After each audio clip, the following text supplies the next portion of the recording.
ଯେତେବେଳେ ବିଜେଡି ସରକାର ଥିଲା ସେତେବେଳେ ଛାତ୍ରଛାତ୍ରୀଙ୍କର କଥା ମନେ ପଡ଼ିଲା ନାହିଁ କି ଛାତ୍ର ନିର୍ବାଚନ କେମିତି ହେବ ତା ଗୁରୁତ୍ୱ ଦେଲେ ନାହିଁ। ଆଜି ସରକାର ଗଲା ପରେ କୁମ୍ଭୀର କାନ୍ଦଣା କାନ୍ଦୁଛନ୍ତି, ଡ୍ରାମା କରୁଛନ୍ତି, ସଂଗଠନକୁ ନେଇକି ରାଜନୀତି କରୁଛନ୍ତି।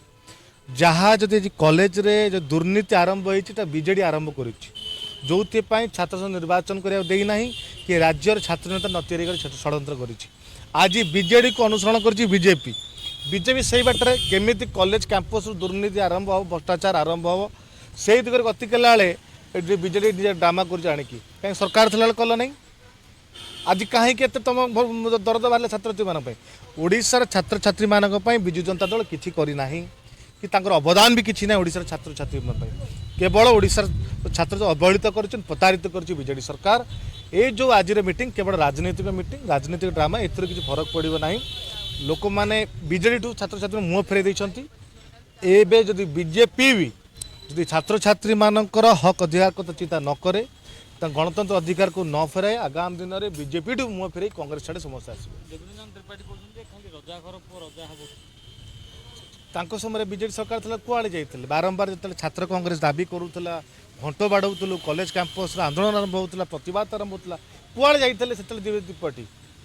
ଏବେ ତାଙ୍କୁ ଛାତ୍ରଛାତ୍ରୀମାନଙ୍କର କଥା ମନେ ପଡ଼ିଯାଉଛି, କାରଣ ସରକାର ନାହାନ୍ତି, ତାଙ୍କ ହାତରେ ବଳ ନାହିଁ। ଯେତେବେଳେ ବଳ ଥିଲା ସେତେବେଳେ ସରକାରକୁ ସେ ଛାତ୍ରଙ୍କୁ ମନେ ପଡ଼ିଲା ନାହିଁ। ଏପଟେ ଡ୍ରାମା କରି ଆରମ୍ଭ କରିଛନ୍ତି।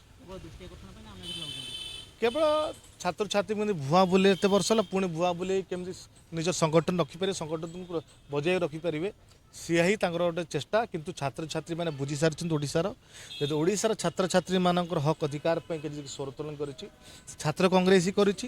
ରାଜରାସ୍ତା ଯଦି ଲଢ଼େଇ କରି ଛାତ୍ର କଂଗ୍ରେସ ହିଁ କରିଛି। ଆଜି ଯାଏଁ ବିଜୁ ଜନତା ଦଳ ହୁଅନ୍ତୁ, ଏବିଭିପି ହୁଅନ୍ତୁ, କେବେ ଛାତ୍ରଛାତ୍ରୀ ପାଇଁ ରାଜରାସ୍ତାରେ ଲଢ଼େଇ କରିନାହାନ୍ତି, ଆସିନାହାନ୍ତି।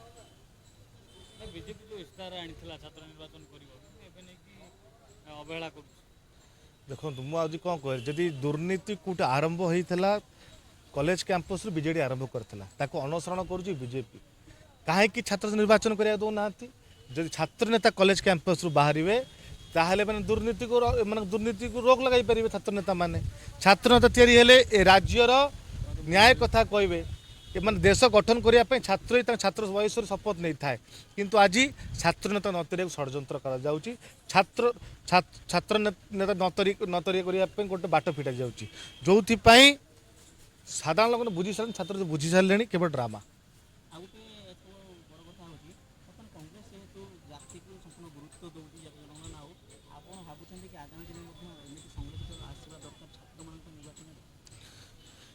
ଦେଖନ୍ତୁ, ଛାତ୍ର ନିର୍ବାଚନରେ ଯେହେତୁ ଜାତିଭିତ୍ତିକ ଆଡମିସନ୍ ସବୁ ଅଛି, ଏଠି ଅଛି, ନିଶ୍ଚିତ ତାପରେ ଆଲୋଚନା କରିକି ଆମେ ତାପରେ ନିଷ୍ପତ୍ତି ନେବୁ।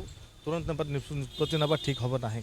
କିନ୍ତୁ ରାହୁଲ ଗାନ୍ଧୀ ଯେଉଁ ଦାବି କରିଛନ୍ତି, ଏ ଦେଶର ବାସୀଙ୍କ ହିତ ପାଇଁ, ସାଧାରଣ ଲୋକଙ୍କ ହିତ ପାଇଁ ଦାବି କରାଯାଇଛି।